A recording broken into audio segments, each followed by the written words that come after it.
Okay,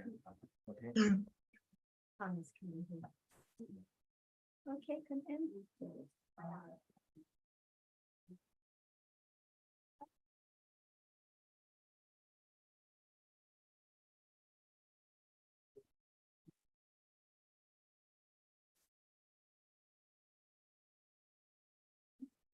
Hello, everyone. We're starting now, and a little bit of movement here, but I think we're about ready to go. Just to get us started, glad to see you, Greg, at home, and everyone else at home. Perhaps, Greg, would you like to start with a question, because people are just settling down here? Please go ahead. Sure. Thank you very much. Yes. Hello, everyone. It's a pleasure to be here. I don't know if this is a question or a comment, but it's something I've been thinking about. Arjan said, each word of the Buddha is for understanding only, not to do. But I still find myself with the question, how do I practice? How do I understand? All day long, I'm asking myself, what am I going to do to understand better? So maybe you could help me or comment on that. What would you like to understand? Can you repeat that, please? I'm sorry. What would you like to understand? Well, it seems like in your statement that understanding or trying to understand is a mistake. But I find myself continually wanting to understand, trying to do things that will help me to understand better, which seems like it's a contradiction, but it's the condition I find myself in. Would you like to understand what is there now or other thing else? Yes. You would like to understand what is there now? Yes. What is that? Seeing, hearing. Okay. So there's seeing. And if there is no word about seeing, can anyone know that no one understands the truth of it at all? Even at moment of seeing right now, what is there? See, without the eye, can there be seeing? So the eye cannot see. And that which is seen is there seen. It cannot see either. So what is seeing? Because seeing is there for sure. Right now. By it's itself. Before. So what is it? From the very beginning, what is it? Just the appearing of what impinges on my eye base. Does anyone think about that? It is a reality. Only that which arises to see, the eye cannot see, and that which is seen cannot see. So it's a reality which is there, sees. Is it cold? Is it hard? Is it shape, form, or none at all? That's why we learn to understand the reality which just arises to understand or to experience an object right now, which is known as that which is seen or that which is heard. So in truth, is there you at moment of seeing? No. So this is firm understanding. To understand the truth of nothing can be taken for anything at all. Because in truth, seeing is so short. At moment of hearing, it's not seeing. At moment of thinking, it's not either seeing or hearing. So this is life. Without that which arises to experience an object, there's no life at all. So is there life at moment of being fast asleep? No. At moment of being fast asleep, is there life or no life? There's life, but no seeing, no hearing. That's it. To be truthful to the truth.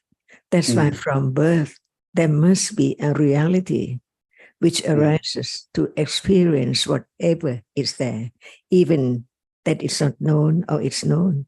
But at moment of birth, no object of this world appear at all, because it's only one moment conditioned by, we don't have to say about it right now, but whatever arises must be conditioned by different conditions, like seeing without the eye, they cannot be seen.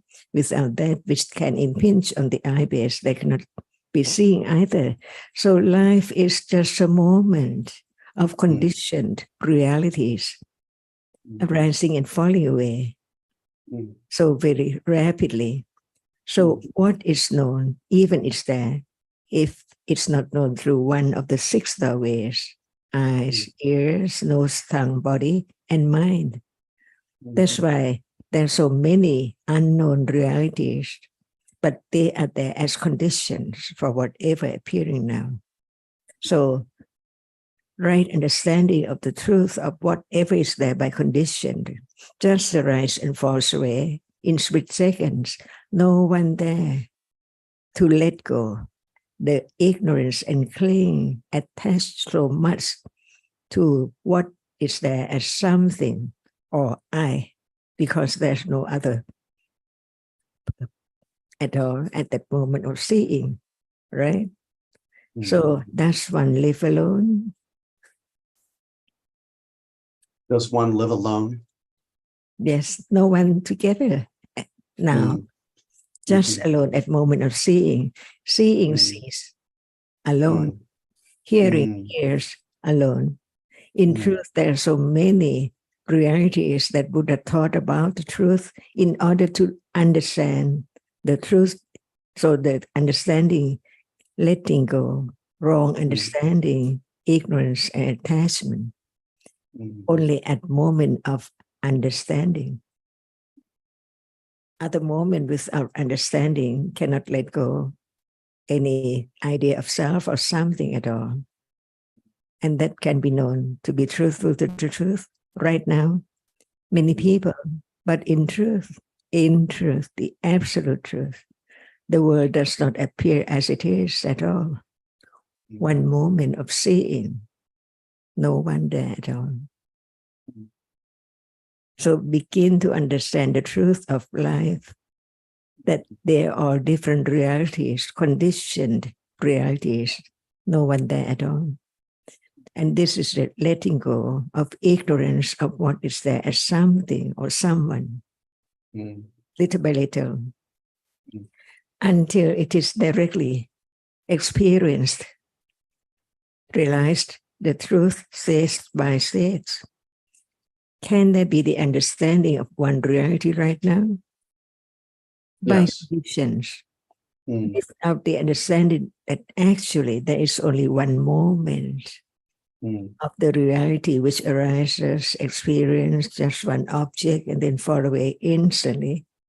And when there is understanding of that particular reality, there can be condition to directly understanding it with direct awareness, no attention to other object which appears together right now. At moment of understanding hardness as it's only there, no one there at all, right? Yes. Firm and more understanding of the truth, little by little, gradually, because usually the accumulation of ignorance and wrong understanding, taking everything for something, is so great, enormous. So how can it be let go instantly? And no one can make it arise. The understanding is the understanding, not seeing, not hearing, not liking, disliking. So there are many different realities, and there can be moment of understanding one reality at a time. Otherwise, it's just the idea, all are Dhammas. That's not enough. What about one by one? So right understanding understands whatever is there. whether it's moment of listening carefully and be truthful to the truth, whether the word about it is true or not. And that is the development of right understanding. No one there at all. Mm. Little And bit. that's all we can. Well, I'm sorry. And that's all we can know is one by one. Mhm. And when there's the idea of when one's thinking, like you said all the time at the start, how do I practice? What can I do? At those moments of thinking about I practicing or I doing, is there any understanding of reality? Mm. Or is it just the idea of I that would so much like to somehow control the arising of understanding? Mm. The So attention is on the how idea can of I. is the wrong path, not the right path. Mhm. The attention should be on reality itself and not on the concepts of trying to attain reality. What I can do, obsessed with I doing something to get a result or find a shortcut or a quick method instead of just letting understanding develop naturally by conditions. Like before on DSG, when you asked about breath or going to the forest, or all these are ideas of what I can do, looking for some way instead of just understanding, seeing now, hearing, whatever appears at this very moment, the world at this moment, living alone at this moment.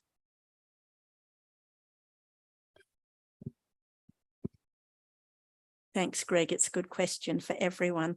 And Thank you very much. So, what is meditation?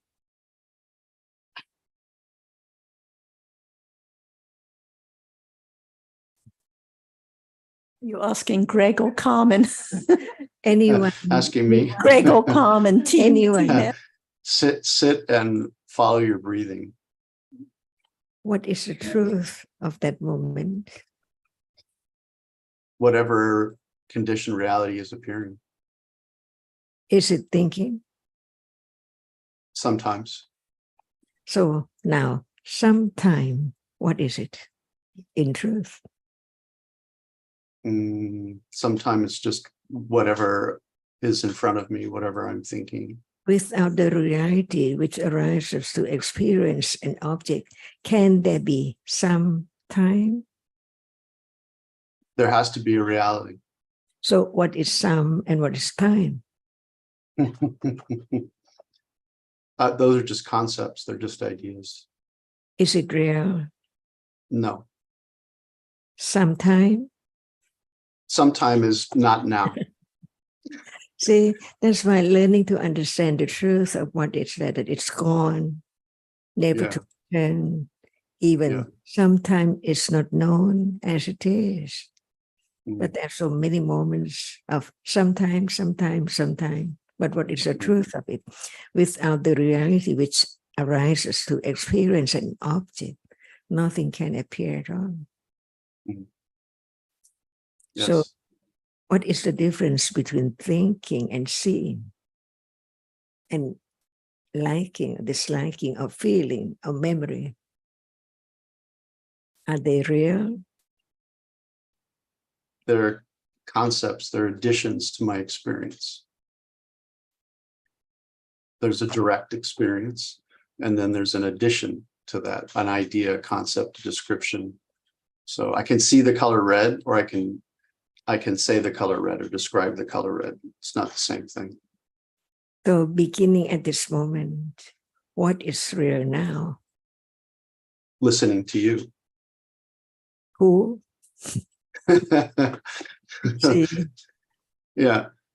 That's right. It has to be reminded all the time that even what we have heard about a reality arises to experience, it's only the idea. So now, what is seen? Seen is just seen. What is seen? Not seeing, but what is seen? Or what is seen? What is seen? A shape.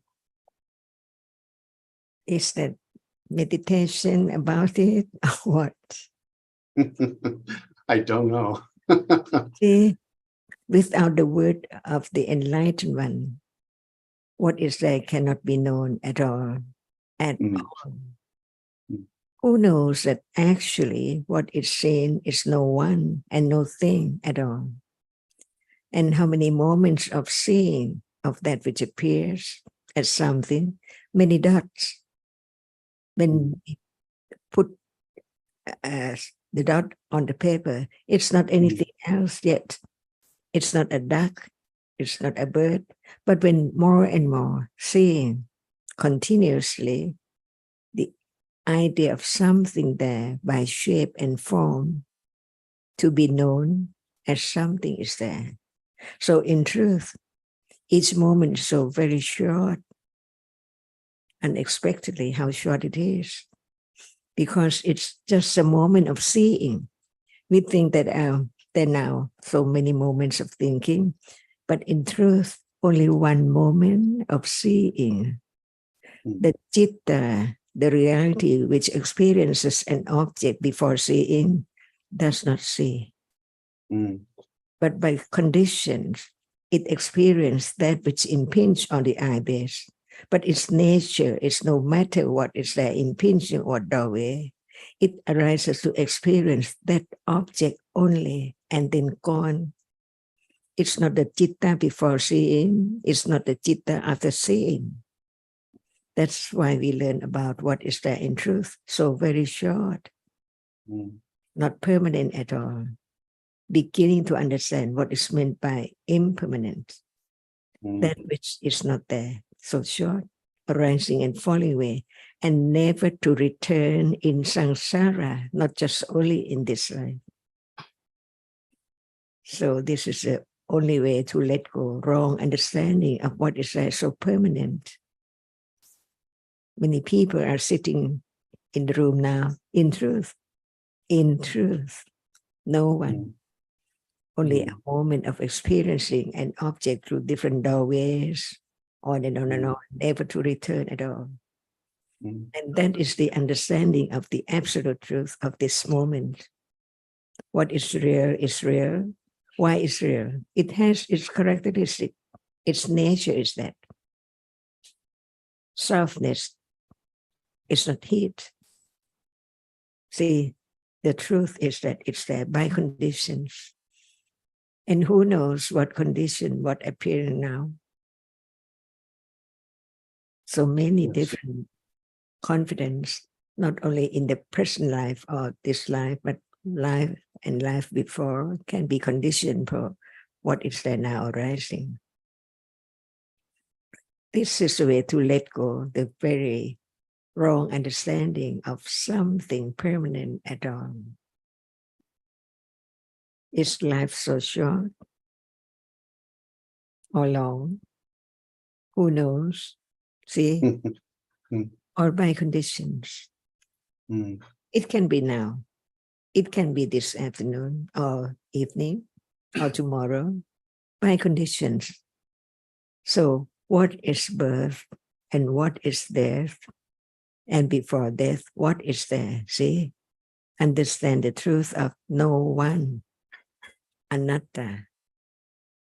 Never change. Can that which had happened yesterday arise again? No. Never. So is it you? Was it you yesterday who see? No. And this is intellectual understanding, the first round of the Four Noble Truths. Four, and we talk about just one and one and one and one. Without understanding the truth of what is there, how can there be the understanding of the path, the development of understanding? Yes. This is firm understanding, confident of the truth.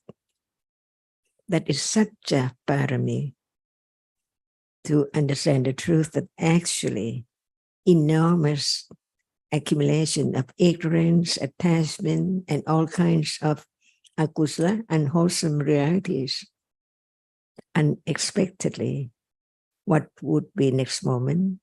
And that is the understanding of anatta-ness of all dhammas. So when there is the idea of to go somewhere to meditate, what's the point or the goal? To understand or just try to think? It wouldn't be me when I got there. May I say that it's not understanding of the truth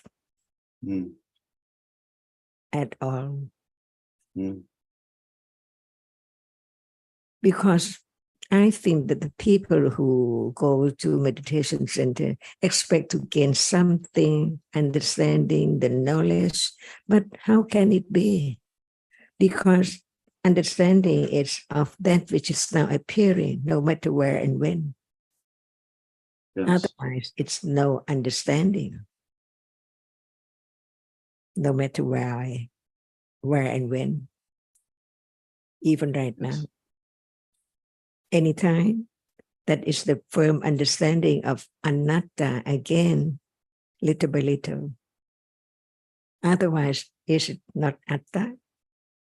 Doing something? Yes. Is there anyone who is doing anything right now? Or are different dhammas?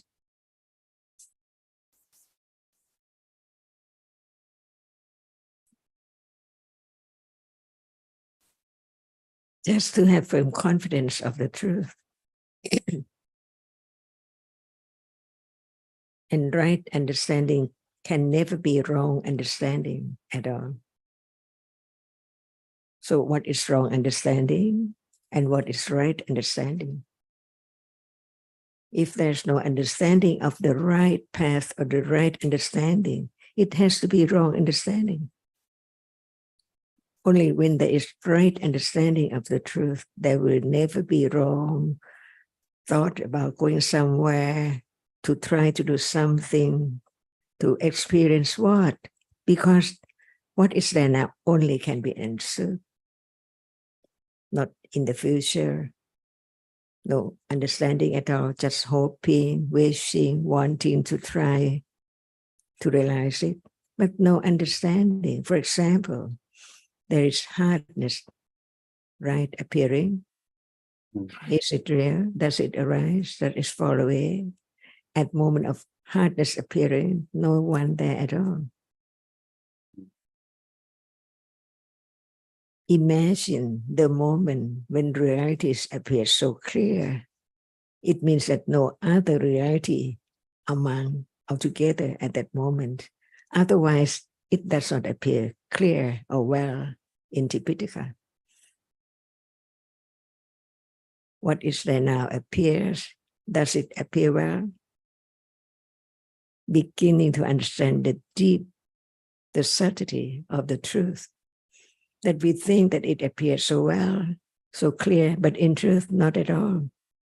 When they are together, how can one become clear, understood, clearly understood?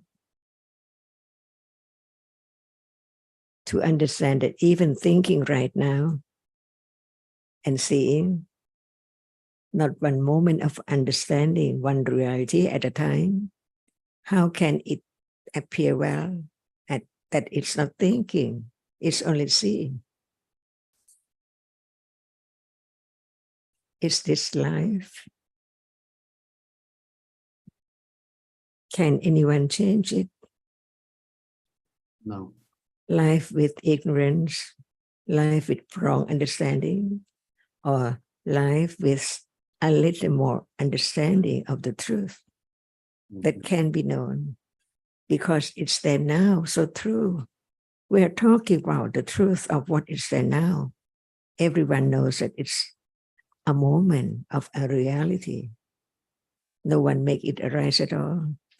While we are talking, they're seeing all the time. How come? By conditions. No understanding of the difference between seeing and hearing. until begin to understand that only one moment can experience just one object. So how many moments of experiencing what appears now? And that can be understood little by little, get closer and closer to one reality, to understand the truth of it. And understanding the different moments when we are talking about seeing and hearing, there's some understanding of the truth, but it's not moment that it appears to be known, just one reality at a time.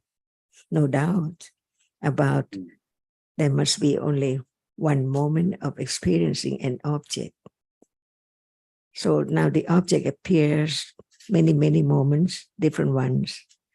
When right understanding is there, it's so clear, but the understanding of each one is different from no understanding of any one reality right now at all. And that is another stage of understanding the truth that is so firm as the base or conditions for understanding deeper until it appears as it is. And that is meant by appear well. Can it be realized?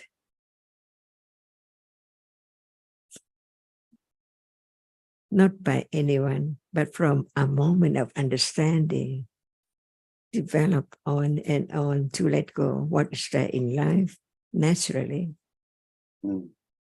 That's why there can be the understanding of the truth in life, with how much understanding of what is heard. Is it time or not yet? Different degrees of understanding.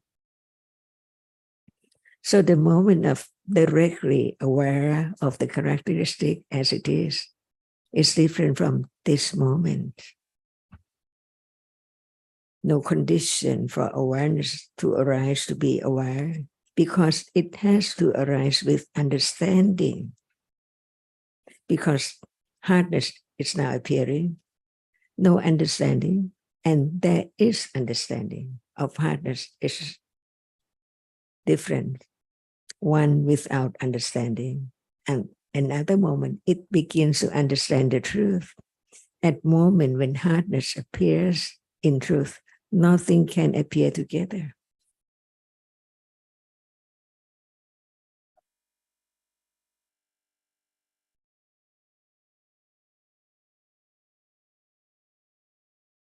Hi, would you like to bring up your question?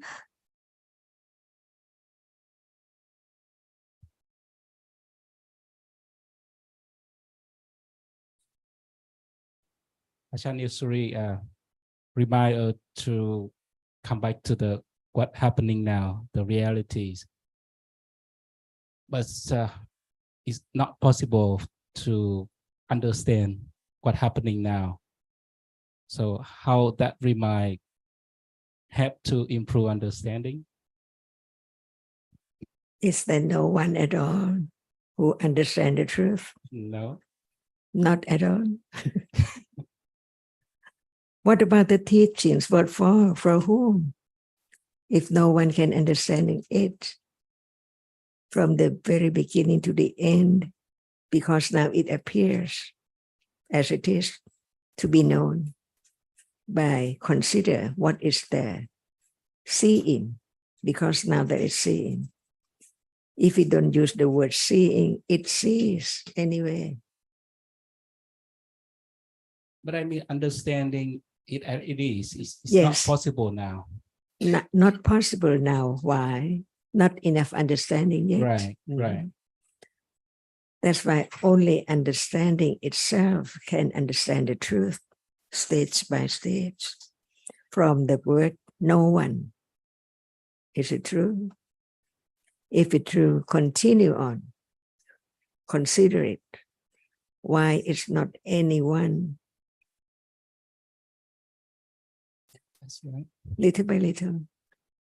Seeing is seeing, no one at all. So where's I? Just the idea. Really? By hearing. Yes. Is it true? It's true, but it's not understanding it fully for now. But when it's true, consider the truth of it. Yeah. And that is the understanding. When it understands that it's a reality, because it's there now to be considered, that it's conditioned to see and then gone. Before seeing, there's no seeing. After seeing, there's no seeing. So where's the seeing right then? Or now? Gone, unknown. That's why we understand what is meant by enlightenment. The truth can be known, not by idea or I, but understanding more and more that actually seeing is conditioned to see and then gone. Whatever in life, from life to life, anicca, not permanent. Temporarily death, never to arise again.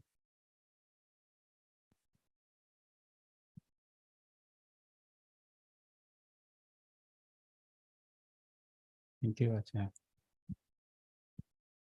If we say understand now, understand what appears now, for example, it doesn't mean do anything, but it's just a reminder that it can only be now that understanding arises. The seeing now has gone instantly. So it's just a reminder about this moment. Jonathan, do you want to add anything?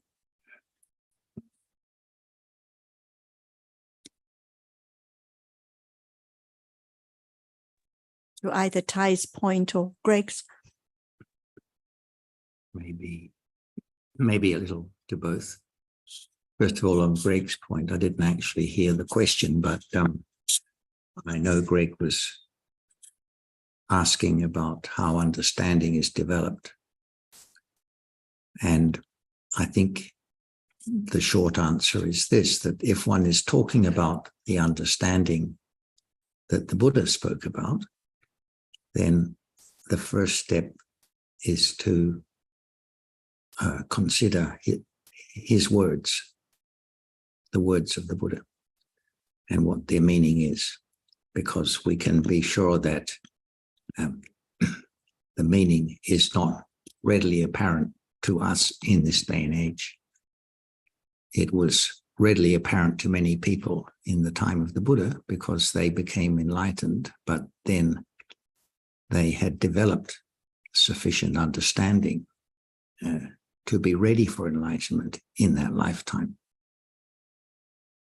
So for us to get the true meaning of the Buddha's words, it needs a lot of consideration, study and consideration. You and I had a short exchange about formal practice, and this would be one thing to keep in mind when looking at the Buddha's words in different suttas, because either he did teach a formal practice or he didn't. And it's quite an important point, because if one understands that he taught a formal practice, then it's very difficult for that person who thinks that to accept that there can be the development of understanding outside of formal practice. Whereas Ajahn is very much emphasizing what is appearing at the present moment and the understanding, the better understanding of the realities that are appearing right now. So that's, rather than think in terms of what is the right way of developing understanding, I would recommend thinking in terms of really giving consideration to the true meaning of the Buddha's teaching, because that kind of reflection can be a condition for the better understanding of realities at the present moment. But of course, it's a very gradual process. And that is another thing that the formal practitioner would find difficult to accept, because those who think a formal practice was advocated will think that formal practice equals understanding in some sense or other, whereas it may not.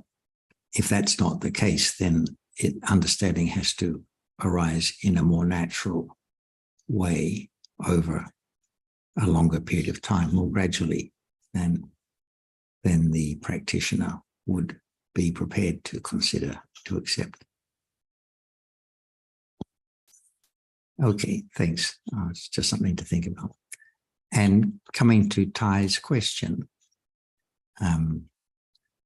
Thai, when you say there's no understanding of the present moment, I'm not sure that's true. In fact, I'm sure it's not true for all of us here who have been considering the Dhamma for quite a while, many years. I think what you mean is there's no apparent understanding, but we should keep in mind that understanding develops by conditions, the conditions being the hearing of the teaching and the considering of the true meaning of that, reflecting on that over time. And again, what you were referring to was coming back to the present moment, but there's no understanding of the present moment. But I'm sure it's true that your appreciation of the present moment is much different now than it was, say, 5 years ago, even though there may still be people and things appearing as before, but one has a better understanding of the conditioned nature of the mental state, for example, and what it's seen. There has been, I'm sure, some understanding accumulated, which is not of a level that we would perhaps think of when Ajahn talks about understanding the reality of the present moment. But it's there. And so it will further develop as long as the right factors are in place. So no expectation of there being obvious understanding when we come back to the present moment reality. Thanks.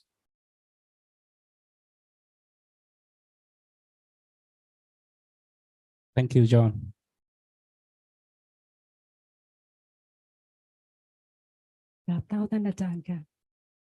From Thai in Hindi. ท่านอาจารย์ talk about the cause of not knowing the reality which is appearing right now is attachment and ignorance. Could you explain more about that? What is there now? In order to understand what is there about the question, what is there now?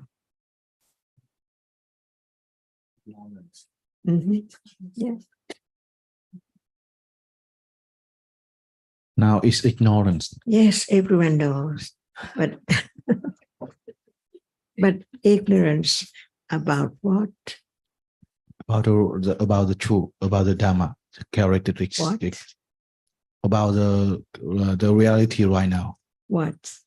Like the seeing. See, ignorance of seeing, when seeing is there.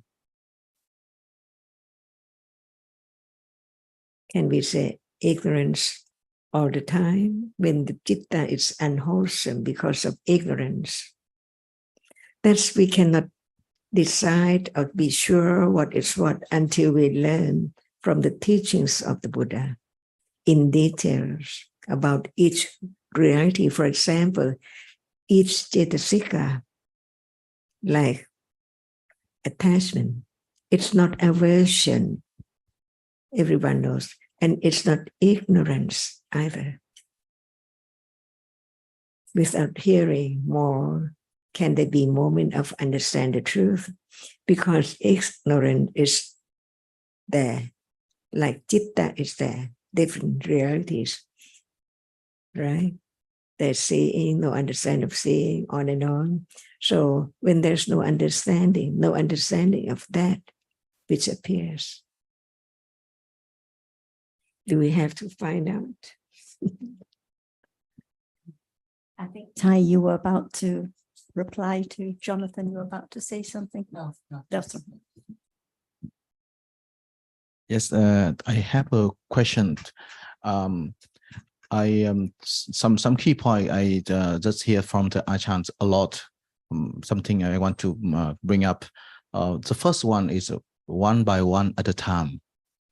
Because with my understanding, we see that everything arises together, and we think about the personal. But in fact, we listen that it's each Dhamma at a time. That's the first point I understand about one at a time. The second point I think is because like say Sisa said about the Sati and Satipatthana. So that means on the way of develop many degree of each Setachiska, each reality. So one level at a time for each reality. But I think it's not. I consider it's not really enough to understand what truly one by one in the way of developed part. And I wanted to hear more about the way to understand one by one to more condition for consider in daily life. Is there now less ignorance than before a moment ago? I think a little. See, until it's known, stage by stage. For example, we talk a lot about sati, but what is it? If it is not there, can anyone know that it is sati? Because we talk about the wholesome moment, that because sati is aware of what is there as akusala or kusala. But when it does not appear as sati, there cannot be the understanding of sati. For example, we talk about the reality which arises and experiences the object right now, no doubt. But if it does not appear to be known, can there be the understanding of the truth of it? It cannot. That's why there are different degrees of understanding. And when we are thinking about the reality which arises and experiences, it's now thinking, it's only thinking. And in order to understand it, only when it appears. The same as sati. If it's not satipatthana, how can anyone know that at this moment, when there's understanding, sati is there? That's why the understanding has to develop to understand clearly of that which appears now, like hardness. The understanding of hardness or the reality which experiences it is a little more, little by little clearer. And only one object can appear at a time in order to understand it better and clearer. That's why remember, what appears now does not appear as well as it is. Because what appears now is only the nimitta of what reality no matter what. John, could you elaborate a little bit more about the point that we cannot understand that it does not appear now? Then what if we consider the things that already gone, that we consider or remember about the what just a sign of it, like anger is passed away already? Yeah, my question is, can you elaborate a little bit more about only understand what just appear now, what just appear? Like at this very moment, Right. is there anger now? No. So can there be understanding of anger now? Because if it doesn't appear, if there's no anger at this moment, we say it doesn't appear. So there can be thinking about it, thinking about the story of anger from yesterday, but it's just thinking about a story of anger. It's not the reality that appears, that can actually be known now. Is there doubt now? Yes. Right. So doubt appears, so there can be understanding here and now about doubt when it appears. Is the seeing now? Yes. So does the seeing appear now? Okay. Does what is experienced, what is seen, the visible object appear now? Yes, I think. So definitely there's visible object appearing, but usually no understanding. There's just thinking about seeing people and places. But the point is the understanding has to come closer and closer to what is actually experienced, what is appeared, what appears, what is known now. Earlier, I was chatting to Carmen, she won't mind me saying, and sometimes when one's being questioned, one feels embarrassed. And I said, well, right now is the time when one's embarrassed that mana can be understood. But now, no embarrassment, no comparing. So that characteristic doesn't appear, it can't be known. So it's what can be known now. Yeah. Like seeing can be known because it If it appear, it's arising now, arising. but Okay. does its characteristic appear? Because usually it's just thinking about the story of the seeing. Usually what is experienced through the sense doors, what is visible, or the sound, or the hardness, is more apparent, more readily known.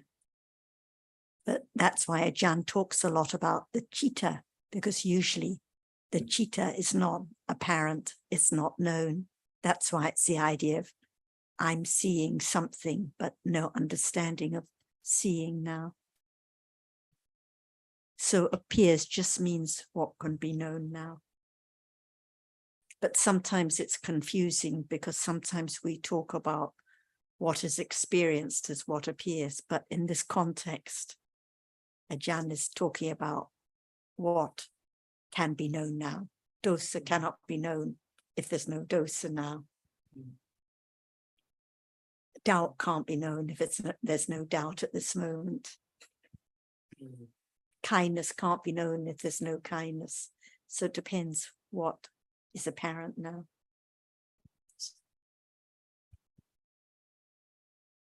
Okay.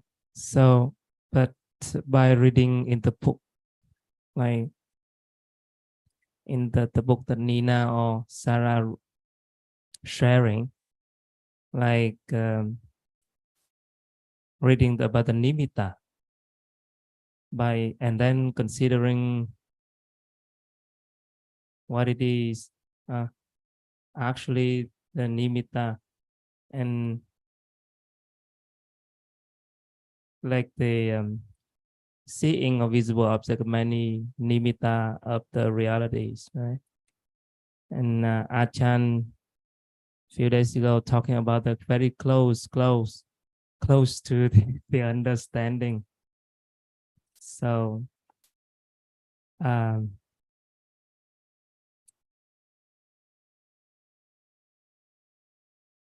but anyway, it's have to back to the what appear now, right? Yeah. Seeing now, seeing now, can there be understanding of seeing at the moment seeing arises?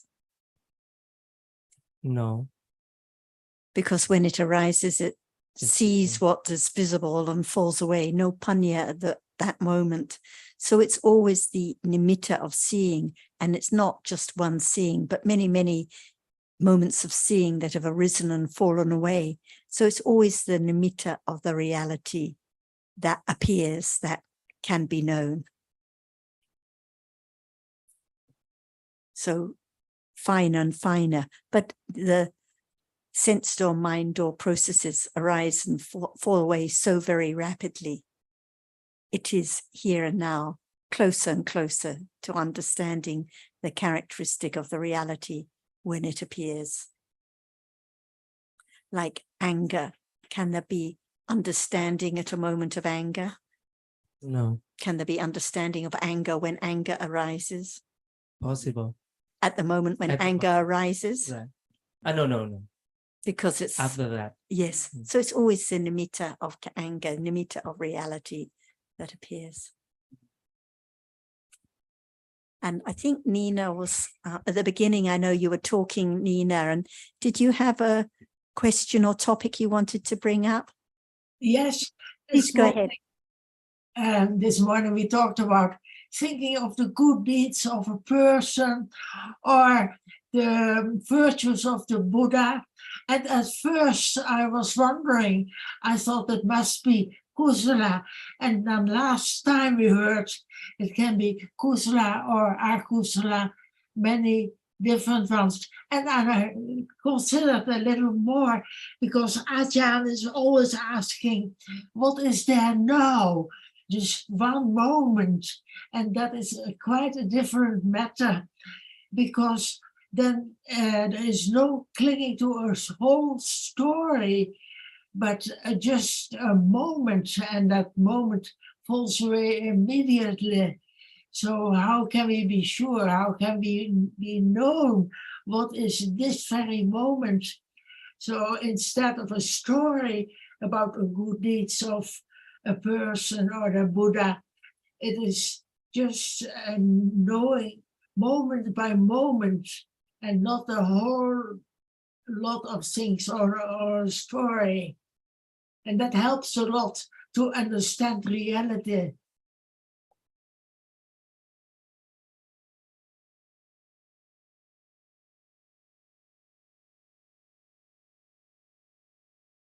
As you say, it shows how subtle the teachings are. We just assume when we're thinking about the virtues of the Buddha or Ajahns virtues or our friends' virtues, we just assume it's all kusala.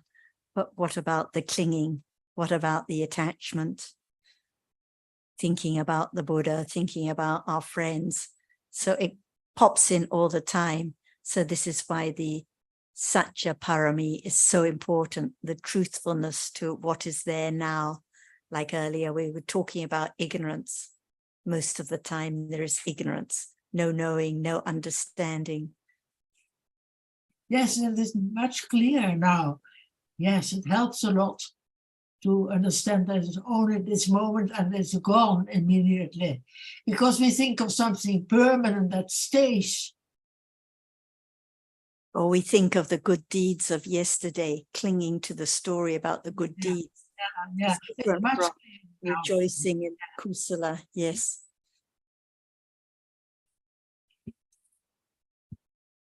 Is that like when we think of the virtue of the Buddha, it becomes my Buddha, right? And it's attachment. It can be my Buddha or yes. Buddha the person, instead of just appreciating the great compassion, the great wisdom. It can be the idea of someone who lived, someone who had the qualities, because there is the idea of I, there's the idea of other beings, the Buddha, the Buddha's virtues.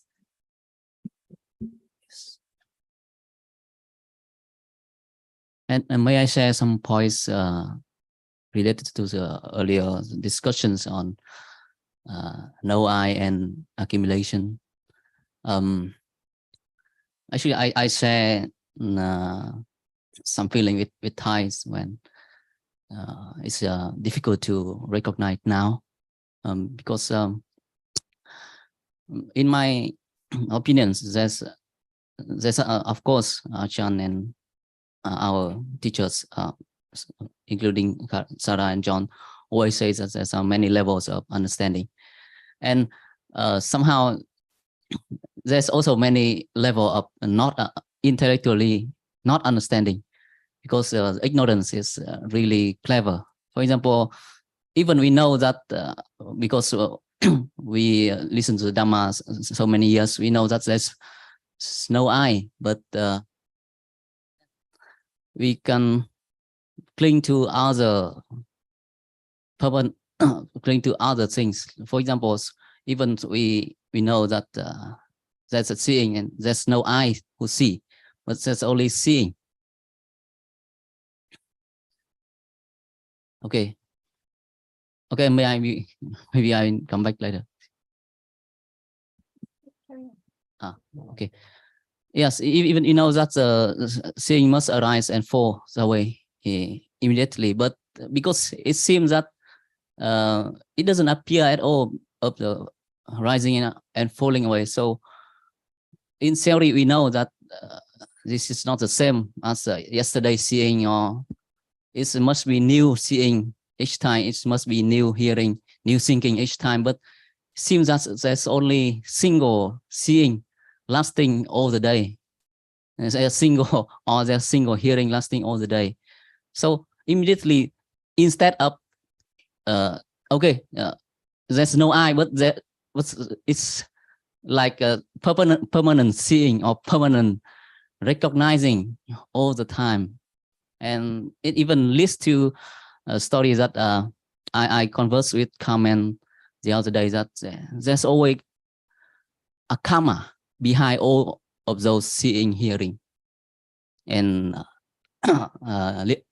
because of the karma, so there are seeing, because of the lasting karma, so there's some lasting.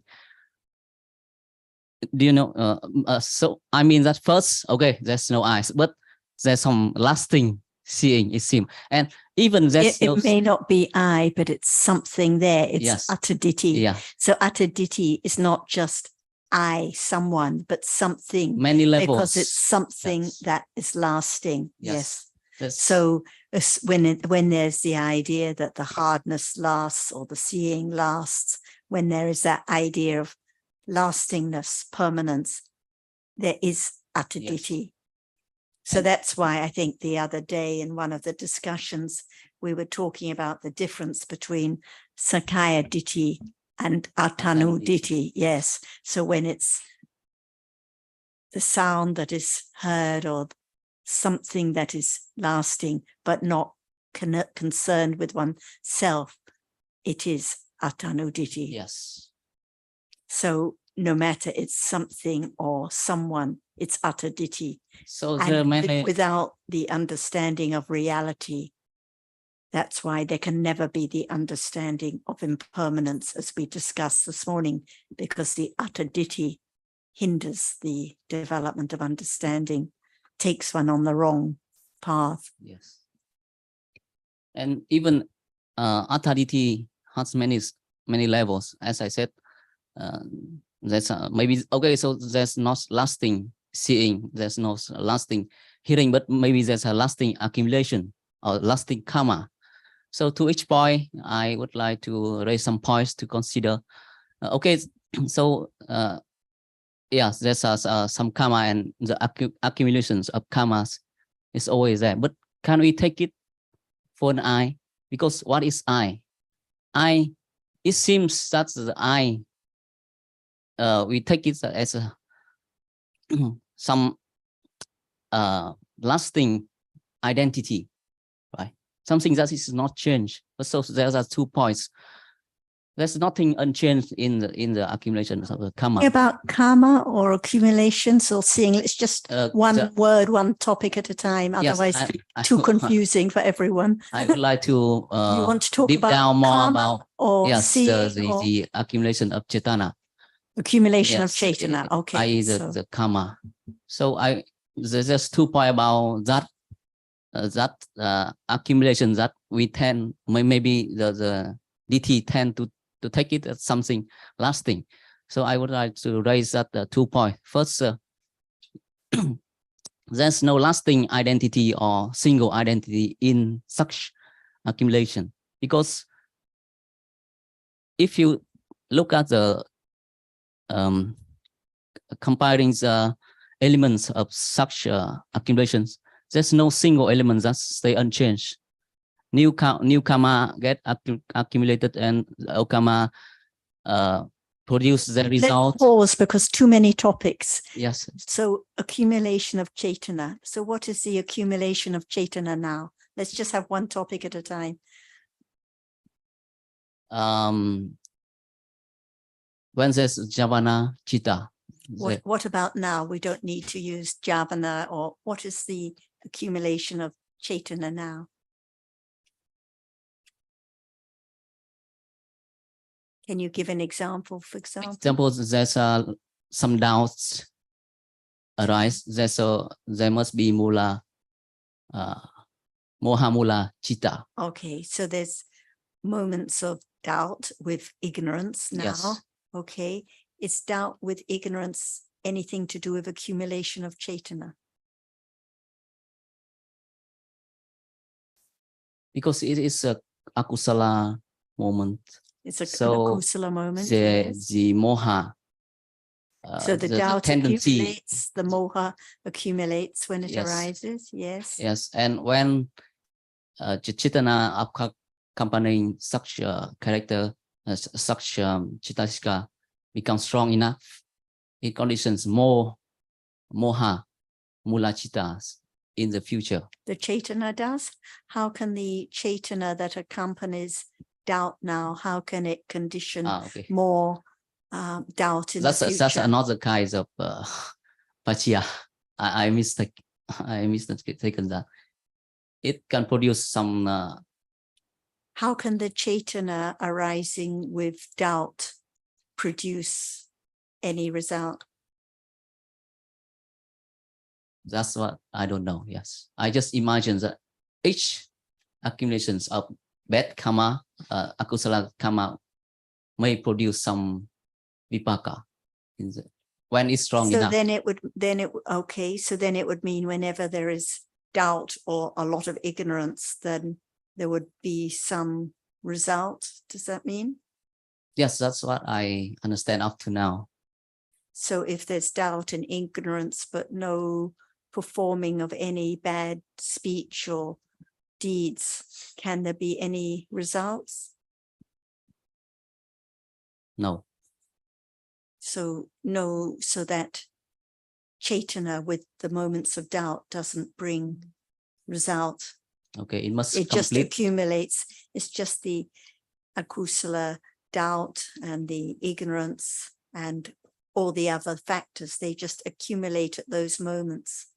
But the doubt, not understanding the point, it doesn't condition any bad deeds, no killing, no stealing, no lying at this moment of doubt. So not strong enough, I cannot bring results. Yes, thank So you. just one point at a time is Yes. best. Otherwise we talk about all the details we've studied, but has to come back to now. So the doubt now conditions more and more doubt. Sometimes we think if it's the wrong way, the akusala condition the right way, but no, the right way is in spite of the moments of wrong understanding and doubt, not because of it. So the doubt leads to more doubt, more ignorance. But unless it's the ignorance that arises with the strong akusala that is strong enough to condition killing or stealing, for example, harming others, it cannot bring results. Okay. And I know Dream has a question. Would you like to go, Dream? I'm sorry for moving around, but I know we have so many people, so it's good to let everyone have a chance. So understanding must arise now and only in the present that could be understood, but never considering later, like you said, in memories in the past experience. But then isn't better understanding get closer and closer to the now? Isn't it the way to understood things? Maybe you try to consider in your spare time. Sorry. So I would like to know, doesn't very basic understanding starts considering about what had happened in general first before understanding in the present time? Is it the considering now about what happened yesterday that leads to more understanding, or the considering about what life is at this moment that is helpful? Because the first one is thinking about the story about yesterday, and usually it's thinking about what I ate yesterday, who I met yesterday. Maybe they're thinking about seeing and hearing yesterday. But what is more beneficial is the understanding that life is just now at this moment, and beginning to consider what life is. For example, if we think about the doubt we had 2 days ago, it's just a story, a vague memory of that doubt, different from understanding doubt at this very moment when it appears. So that's why the purpose of the Buddha's teachings, and this is why he said, let go of the past, don't dream about the future, develop understanding of the present moment, because this is what leads to the development of the right path. Otherwise, it's always these one story after another about what happened before or what may happen later when we leave here, or next month or next year. Of course, there's going to be thinking like this. It's not a matter of not thinking about the past or the future, but even at those times, understanding that the truth now is it's just thinking, just considering wisely or unwisely, so there can be understanding right now of that thinking as just thinking. Can I give one quick example? I was at the gym this morning and someone just throw the weight that creates this sound that hurts my ears. And then I was angry instantly. But then around like a minute later, I recognizes there's an I to be angry and to act. But that's not at that present just yet. It comes in these shapes and forms a lot. And I don't know if that's true understanding or what it is. And what about now? Is there any anger now? No. So it's just thinking about the story of when I was angry and what the other person did. And so what can be understood now?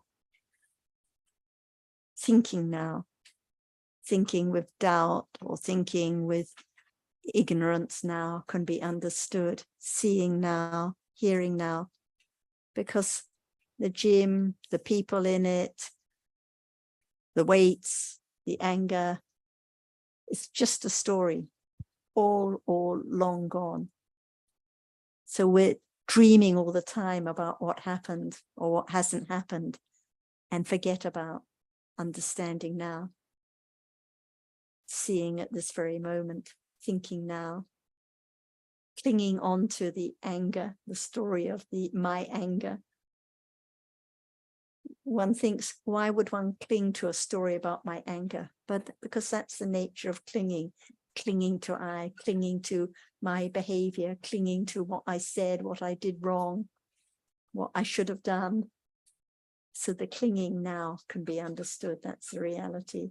clinging to that story, that dream. So always back to this moment. Like I said to An Lee yesterday or the day before, when he was thinking about, well, the other Vietnamese think this way or that way. What about now? What about the cheetah? It's the same no matter what story we're lost in. Like I'm thinking about Jonathan's medical exams this morning, but the reality is the thinking now. Actually, no hospital, no Jonathan, no medical, anything. It's just long, long stories. So it's the understanding now that is the medicine. And this is the only way that sati will develop to be satipatthana, and understanding will develop to be the understanding that directly understands the truth. No other way.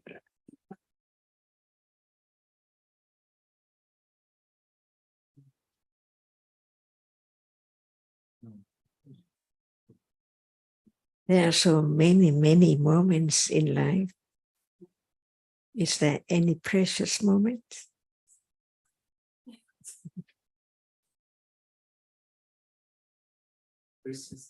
Right. What are the precious moments in life?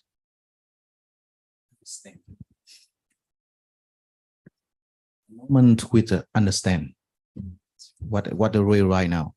This is the most precious moment in life. Precious or very precious? Very, very, very. Yes. The very precious moment is understanding the subtlety, the deep reality, which we just talked about, but it's quite far away from realizing the truth, because it's the only beginning of hearing the truth of what is there. But what about whether it's firm enough? No, I see only that. Is it firm enough? Or the attachment or expecting is there? Just want to have more? How can I have more? Is that enough? Is the right understanding of the subtlety of reality, which is so very subtle? The more understanding of the subtlety of reality, it is the more closer to understand the truth. And the understanding of the truth is the only reality which let go ignorance and attachment, because it's so very enormous, very sticky. From moment to moment, from 3 moments after seeing, it's there, ready to ooze, to attach, to have the clinging to the bhava, see the being, and so on. That's why if we think that it's easy just to follow the word of the teaching without deeper understanding, it's impossible to understand the great virtues of the Buddha. That's why the more understanding of how far it is to have very, very firm confidence of each word. For example, intellectual understanding. What does it mean? It means that now we begin to understand what is there in each moment, a reality which experiences the object, only that. Is that enough? Or the truth of it is beyond expectation? Because what appears as it appears well or clear, it has to be only one object at a time, by way of nimitta, not only one single moment. So what about the understanding of the word that is so true, that the moment when one can understand how much understanding is the ordinary way of life as it is, as usual, as normal, it means that there is no clinging, wishing, expecting to experience anything, because of understanding that whatever is there is conditioned. See, in order to understand the subtlety of even the understanding of the truth, it has to be in daily life. If we try to have understanding more and more, it's not the firm understanding of no one, all are Dhammas. So when there is the understanding of the truth, no moment of trying to do anything, but begin to understand it. What is there, no matter it's any level of unwholesome moment, it has to be known. Not try by oneself to have it gone, never to arise again. It's impossible.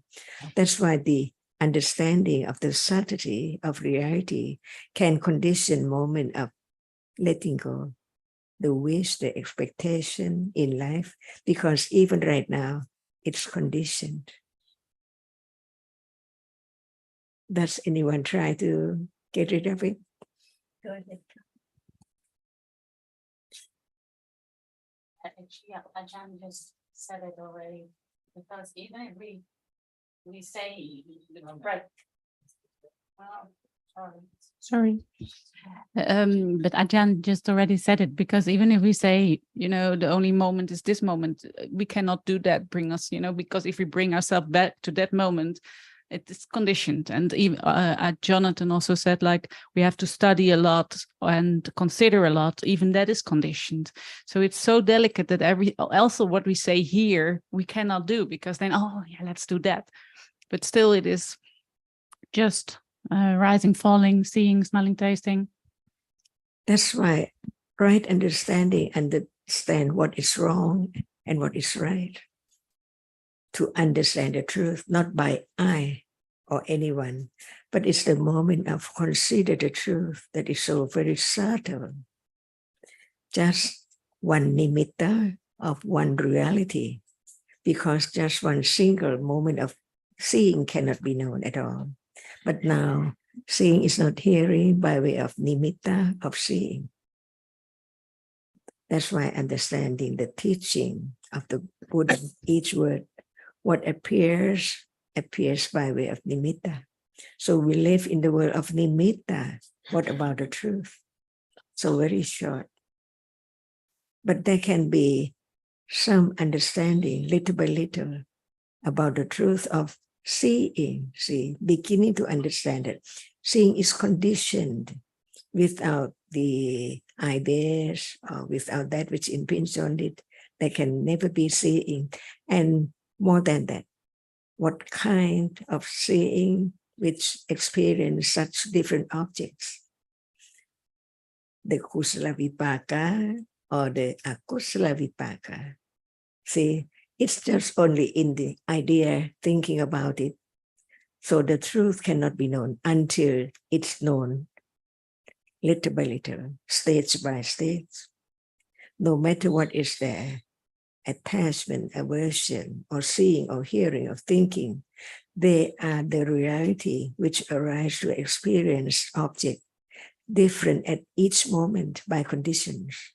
The subtlety of the truth of it condition the moment of letting go, whatever is there, as I before. Even the idea of I is there. It has to be known that it's real. It's a reality. That's why before there can be the eradication of wrong understanding and ignorance, which condition wrong understanding and attachment to the idea, it takes quite a long time to understand that as long as what is there now is not known as it is directly, it's there. It's there, see, because only understanding stage by stage can let go the idea of self, because the object which is now appearing appears well only one at a time as it is. So at moment when seeing appears, is there any color or form appearing together?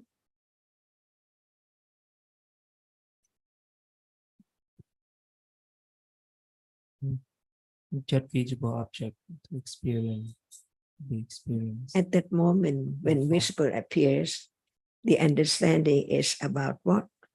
Of what? When visible object appears.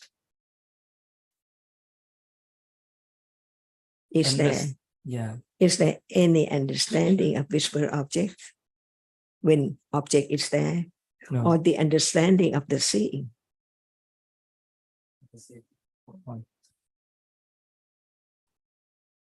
This is a certainty Difficult point. of Yeah. the way reality is. At the moment of the visible object Appears. appear and only visible object appear. Is there any understanding of the seeing? No. See, in life, no thought about that which sees at all. Even that which is seen is no one, no thing. And when it appears clearly, it has to be through mind. Because now the succession of the seeing from moment to moment, condition, shape, and form as nimitta, to be known even right now, just opens one's eye. It's there, many nimittas. So just live in the world of ignorance and with nimitta until understanding the truth, the very subtle reality, to let go stage by stage.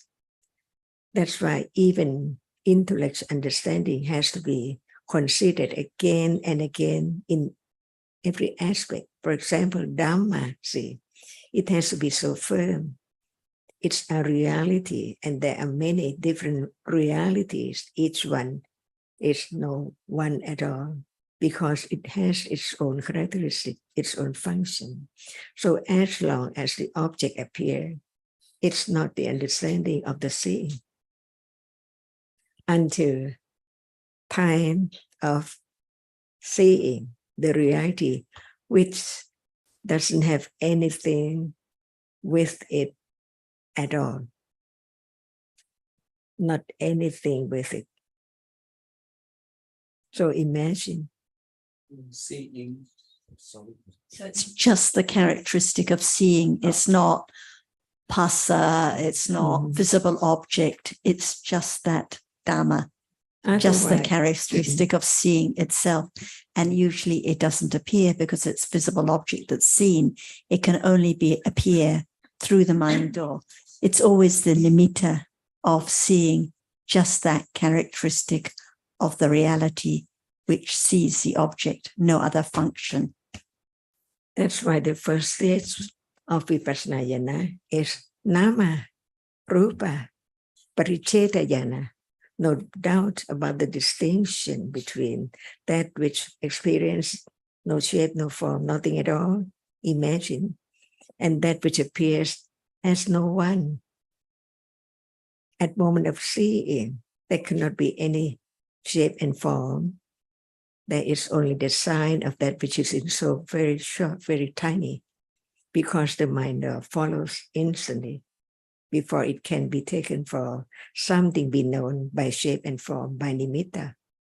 That's why understanding that what is there now is ignorance. How much? So much. So much. So it's the word of nimitta, right? And in truth, when it's not nimitta of something, but still it's the nimitta of a reality to be known. And that is Vipassana Jnana. That cannot be attained by way of just sitting, doing something at all. It has to be the development of understanding, stage by stage, firm confidence of the pariyatti, very skillful in whatever is there now to be known as it is, strong enough to think about it in a day. And it can condition moment of being mindful of what is there, as it's that has to be known. Otherwise, strong understanding is there. And later on, direct understanding of the nature of it. But it does not appear well yet, because at moment of being aware of a reality, there are so many things around, because so many moments arising and falling away in between. Like that is thinking right now, while many people still seem Sarah, can you just elaborate a little bit about Ajahn point about the nimitta of things and nimitta of the realities? So actually now we're living in the world of ideas, nimitta of things and people, signs of people and people, thinking about the anger this morning and the people around and the table and the microphone. So actually this is just the world of concepts, but we can say it's the world of nimitta of concepts, but without realities, there wouldn't be the thinking about these ideas. If there'd been no realities this morning, there wouldn't be the thinking about the gym and the man who dropped the weight and one's anger. So there are different realities that condition the thinking about these different realities. The concepts make them known. So when we're talking about the understanding of the truth and levels of understanding, we're talking about the understanding of realities by way of nimitta of realities. The anger that happened yesterday, the anger was a reality, but it's a concept, it's a story about the anger yesterday. So it's like the nimitta of things and people and anger. But the anger, if it arises now, or the kindness now, appears, can be known by way of its nimitta. The visible object now, the sound, can appear now by way of the nimitta of the reality itself, different from the world of concepts and ideas that we usually live in.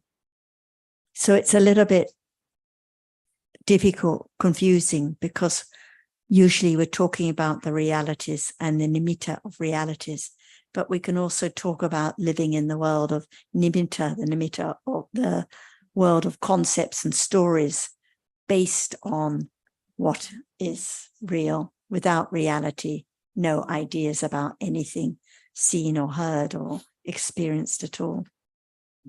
So the Buddha's path is the development of the understanding of the characteristics of realities. But even when it's highly developed understanding, vipassana jnana, which directly understands the arising and falling away of realities, it's still the nimitta of the characteristics of realities, always. Is this nimitta? Is this nimitta?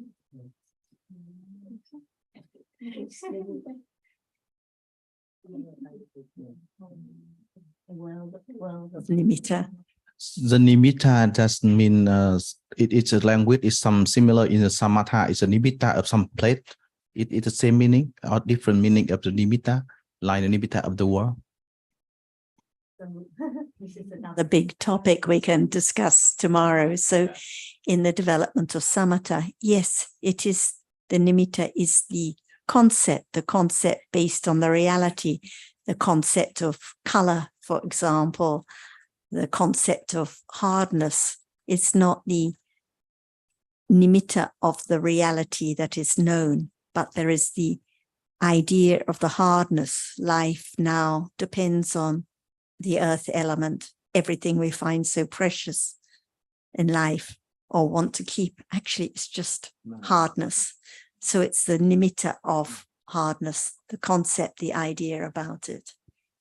Yeah, just appreciation about what Ajahn said, the more precious in life.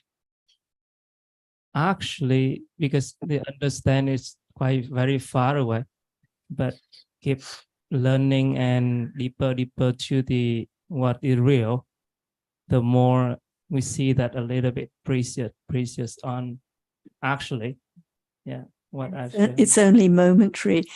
Yesterday, I was going back in the car with Ajahn, and she said, "Oh, these are the most precious moments in life." But I'd just been thinking and worrying about Jonathan at that moment, not a precious moment. So moments of understanding only. It doesn't mean that all the moments when we're sitting here are precious moments, because the moments of thinking about the story of the gym or worrying about one's family member or the clinging to attachment to Ajahns dress. All these moments are not precious at all. So they're very few and far between, but we can appreciate how precious they are when they arise. That's why each word of the Buddha is so very deep. Even just one word, nimitta, many different meaning too. Just one quick question, we could leave it till tomorrow. Does citta have nimitta? Citta, experience an object, it does not have any idea at all. Yes, but like you were pointing out Rupa's. If it's a conditioned reality, then it has nimitta. So when citta is understood, such as seeing now or hearing, it's always the nimitta of that reality. Whatever is conditioned has nimitta. So only one Dhamma is nimitta, without nimitta, nibbana. Yes. Otherwise, whatever arises and falls away has nimitta and is known by nimitta.